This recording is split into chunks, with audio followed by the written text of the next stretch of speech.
Tu le sais, si tu me suis depuis un certain temps, tu as pu remarquer que dernièrement, je publiais pas mal de contenu sur tout ce qui est lié aux finances personnelles principalement, et surtout sur un concept vraiment central dans les finances personnelles qui est celui de faire des économies.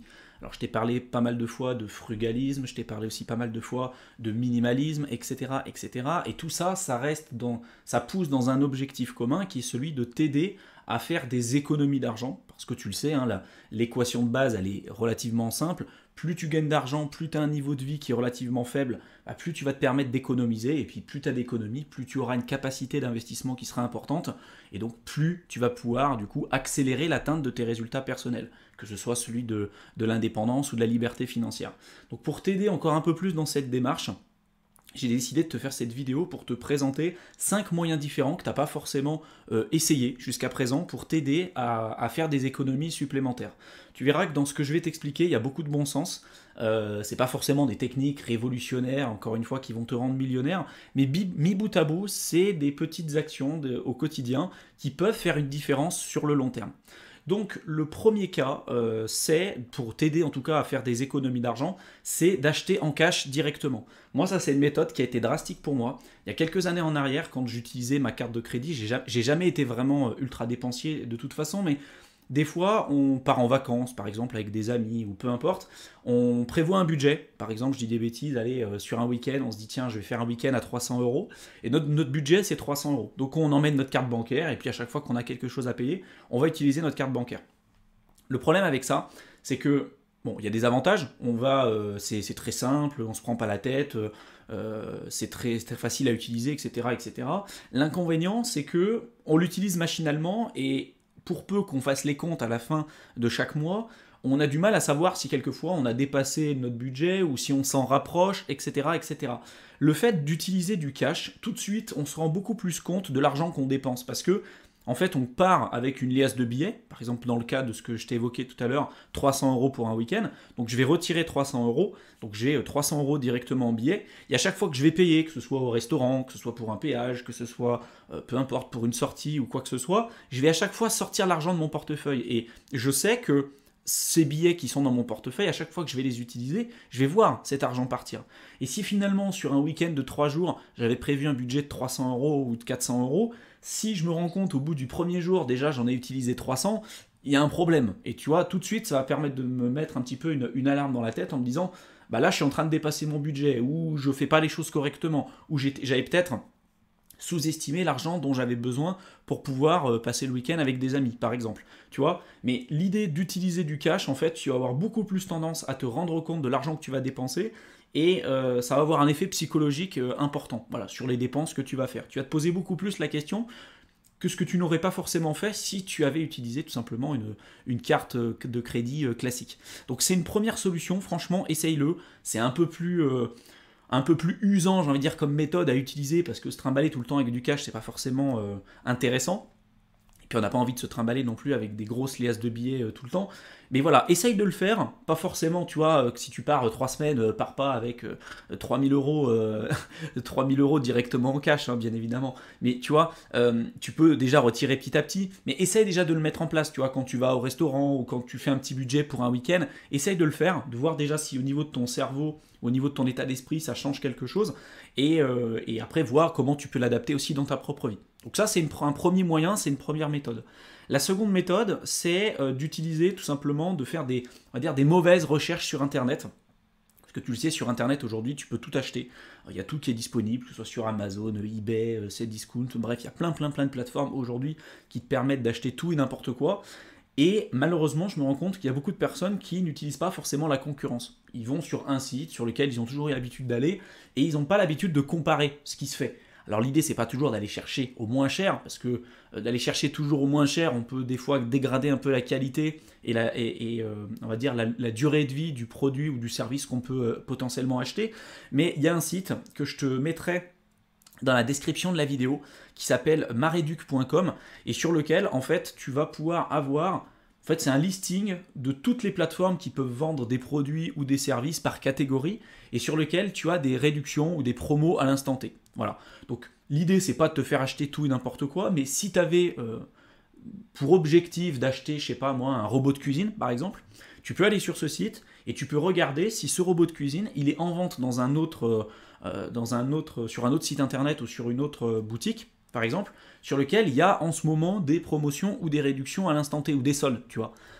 L'idée, c'est pas de te faire acheter des produits ou des services, encore une fois, dont tu n'as pas besoin, mais plutôt de te dire, tiens, vu que je dois déjà de toute façon acheter ce truc-là, autant que j'arrive à le trouver dans le lieu ou l'endroit où je vais avoir le meilleur prix, pour le coup. Ça serait bête de s'en priver. Donc, utilise ce site. Franchement, moi, ça m'a permis d'économiser plusieurs milliers d'euros depuis le temps que j'achète des trucs sur Internet. Et c'est vrai que machinalement, on va quelquefois sur des sites parce qu'on y va régulièrement et on ne se pose pas forcément la question. Des fois, ça vaut le coup d'aller sur ces sites-là. Des fois, ça vaut pas forcément le coup. Et après, ça sera à voir en fonction aussi des objectifs que tu as. Parce que il arrive quelquefois que oui, tu aies une réduction, mais il faut peut-être attendre 3 semaines pour recevoir ton produit. Des fois, tu n'as pas envie d'attendre 3 semaines. Donc après, ça sera à jauger en fonction de tes besoins. Mais je te mettrai le lien du site dans la description de la vidéo. Regarde si c'est utile pour toi. C'est gratuit de toute façon. C'est juste un agrégateur en fait de toutes les bons de réduction, soldes, machin, et de tout ce qui se fait à l'instant T sur pas mal de sites qui sont référencés. C'est un outil en plus que tu peux mettre à ton arsenal et à voir si tu peux l'implémenter dans ta vie personnelle. Troisième point, c'est réfléchir à un autre moyen de faire des trajets, par exemple pour aller au travail ou pour aller à un endroit. Je sais que ça, pour le coup, c'est pas facile pour tout le monde. Pour peu qu'on soit à la campagne, tu risques de me dire, si toi t'habites à la campagne et que t'es un peu excentré de tout, tu vas me dire, t'es bien gentil Thibaut, mais voilà, moi, il n'y a pas de bus qui passe, j'ai pas de métro, sans la voiture, c'est compliqué. Et je le comprends. J'ai vécu pendant des années à la campagne, donc je sais très bien ce que c'est. Donc là, l'idée, c'est de se dire, qu'est-ce que je peux faire de mieux et quelles sont aujourd'hui les alternatives qui se présentent à moi pour essayer de trouver des solutions pour éventuellement essayer de diminuer mon budget transport. Parce que dans les charges incompressibles, on a la nourriture, on a éventuellement l'électricité, l'eau, il y a le loyer, et puis voilà, après, en général, il y a le transport. C'est les gros postes de dépenses sur lesquels on peut éventuellement essayer de travailler, mais qui restent quand même des charges assez incompressibles. Néanmoins, on peut quand même essayer de se poser la question. Ça serait bête d'avoir un poste de dépense qui est aujourd'hui élevé et de se dire, juste par flemme ou parce qu'on n'a pas envie de faire de changement, voilà, je continue de faire ça. Après, c'est une décision et c'est un choix que tu feras de ton côté, mais voilà, moi, c'est une question que je me suis posée quand j'ai commencé et que j'ai débuté mon chemin dans pour l'indépendance et la liberté financière. Et l'idée pour moi, c'était de reprendre tous les postes de dépenses, d'éliminer tout ce qui n'était pas utile, tout ce qui était superflu, de garder uniquement ce qui était charges incompressibles, et même sur ces charges incompressibles, de faire en sorte de diminuer au maximum ce que je pouvais faire, tout en gardant un niveau de vie qui était quand même louable, tu vois ce que je veux dire. Parce qu'après, si tu diminues trop tes charges, tu diminues de manière exponentielle aussi ta qualité de vie, ce qui n'est pas non plus l'objectif. Mais, tu vois, au départ, moi, quand j'ai réussi à synthétiser tout ça, j'ai réussi, alors j'ai pas d'enfant, j'ai pas de contraintes spécifiques, j'avais pas à l'époque acheté pour le coup ma résidence principale, etc. etc. Et du coup, je réussissais à vivre avec 600 euros par mois, avec tout compris, donc le loyer, l'électricité, la bouffe, etc. Je partais pas en vacances, je faisais pas forcément de loisirs en particulier, tout ce que je gagnais, tout le surplus je gagnais grâce à mes différentes entreprises, grâce à mes investissements, et grâce à l'époque aussi à mon job salarié, tout ça c'était épargné et c'était automatiquement investi. Tu vois, je vivais vraiment avec très peu, bien que j'avais la capacité d'augmenter mon niveau de vie, mais je ne le faisais pas parce que je m'étais fixé d'atteindre la liberté financière en moins de 5 ans. Ce que j'ai réussi à faire en moins de 4 ans et demi, et c'est d'ailleurs, il y a tout un tas de vidéos où je t'explique notamment mon parcours. Mais pour en revenir au sujet là, de cette vidéo, se poser la question de comment tu pourrais faire autrement, notamment sur certains trajets pour aller au travail, ça peut être intéressant parce que c'est quand même un gros poste de dépense. Moi par exemple, à l'époque, au départ j'avais ma voiture, puis après c'était trop contraignant, j'étais surtout dans une grosse ville, donc à la fin je me suis dit bon ok, il y a plein de transports en commun, même si j'avais pas envie de prendre les transports en commun, c'était quand même beaucoup plus simple, c'était nettement moins cher, l'entreprise en plus prend la moitié des frais, donc même si le poste de dépense était moins élevé, l'entreprise prenait aussi la moitié des frais de déplacement, et puis jusqu'au moment où je me suis dit bah, même ça en fait ça m'embête, les transports en commun j'aimais pas trop, surtout à l'époque quand il y avait la crise sanitaire. Donc j'ai pris tout simplement une trottinette électrique, tu vois. J'avais la chance d'avoir un job qui n'était pas forcément très loin, qui était quand même assez bien desservi avec des pistes cyclables, etc. Et donc avec une trottinette électrique, tu vois, rapidement, tu peux y aller. Elle a tenu très longtemps et c'est vrai qu'en termes de charge et de dépenses, ça n'avait rien à voir par rapport à la voiture. Donc tu vois, juste se poser la question de se dire, voilà, est-ce que c'est adapté à ma situation personnelle? Si ça l'est pas, ben, c'est pas grave, on passe à autre chose, il n'y a pas de souci.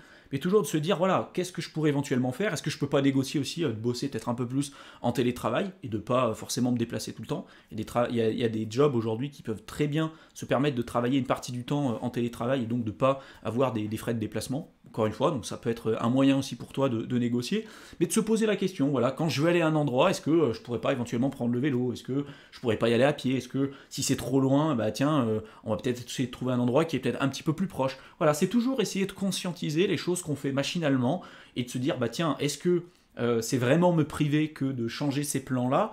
Ou est-ce que de les réfléchir d'une autre manière, ça ne me prive pas forcément, et en même temps, ça me permet de faire des économies. Voilà, moi c'est vraiment comme la dynamique dans laquelle j'aimerais que tu puisses t'inscrire, et pas te donner juste, il faut faire comme ça parce que c'est comme ça. Il n'y a aucune vérité, la vérité, elle est toujours circonstancielle, elle va dépendre d'événements extérieurs et, en fonction, et de la situation personnelle de tout et à chacun, et il n'y a pas une seule et unique manière de faire, encore une fois.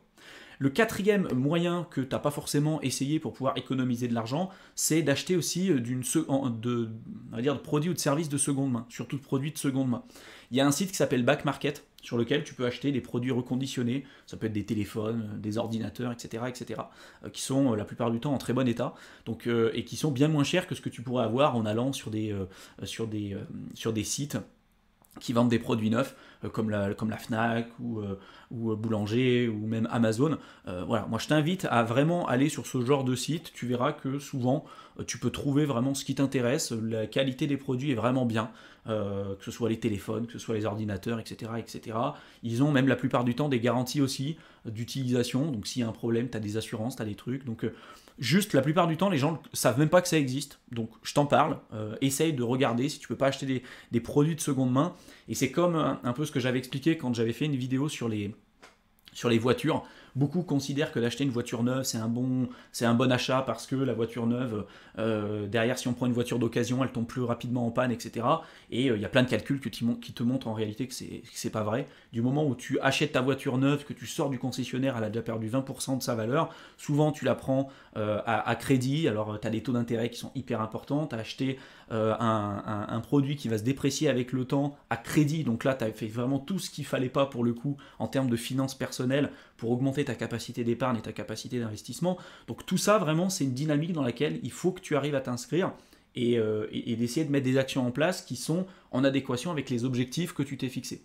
Si tu t'es fixé des objectifs ambitieux, il va falloir prendre des dispositions qui sont peut-être un peu plus drastiques que quelqu'un qui aura peut-être des ambitions un peu moins importantes que les tiennes. Ça, je pense que c'est important c'est des choses importantes qu'il faut que tu aies en tête. Donc je te mettrai dans la description tous les liens que je t'évoque là dans cette vidéo. Le premier, c'était mareduc.com pour comparer les différents sites et les différentes réductions qui sont aujourd'hui disponibles pour des produits ou des services que tu voulais de toute façon acheter.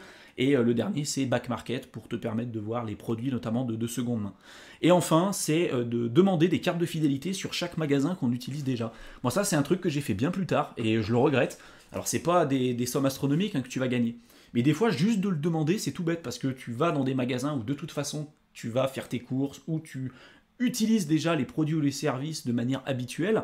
Et souvent, ils ont un programme de fidélité. Donc juste de le demander, c'est, voilà, au bout de 10 achats, tu as une réduction, ou tu as un produit gratuit, ou machin. Franchement, c'est des actions que tu fais déjà à l'heure actuelle. Pourquoi t'en priver? Franchement, ça ne demande pas plus de boulot. Tu demandes en général à la caissière ou au caissier, peu importe, ou à quelqu'un dans le magasin s'ils ont un programme de fidélité ou s'ils ont une carte de fidélité. 99,9% du temps, ils en ont une. Et tu t'inscris dessus, tu vas valider des points, et puis à un moment donné, au bout de X points, tu auras peut-être encore une fois des réductions, des bons d'achat, des cadeaux, peu importe, et voilà. C'est des trucs de toute façon que tu fais machinalement, donc pourquoi s'en priver et pourquoi ne pas en profiter? Donc ces 5 moyens qui ne sont pas forcément compliqués à mettre en place, qui sont adaptés en fonction de ta situation personnelle, et qui, mis bout à bout, peuvent faire des différences quand même intéressantes sur le long terme, parce que ça peut te permettre d'économiser quand même pas mal d'argent. Donc j'espère que cette vidéo t'a plu, qu'elle t'aura intéressé, comme d'habitude. Je te mets dans la description de la vidéo un programme de formation sur plusieurs jours sur lequel je t'accompagne pour aller beaucoup plus loin sur le concept d'indépendance et de liberté financière, où je t'explique notamment comment j'ai fait à titre personnel pour atteindre la liberté financière en moins de 4 ans et demi en partant de zéro. Donc si tu t'intéresses à toutes ces notions-là et que tu as envie d'aller plus loin, rejoins ce programme. Tu cliques sur le bouton que je t'aurais mis juste en dessous de la description de la vidéo. tu rentres ton adresse mail, et sur plusieurs jours, je t'enverrai du contenu régulièrement dans ta boîte de réception. Je te souhaite une excellente fin de soirée, et puis je te retrouve dans une prochaine vidéo. À bientôt.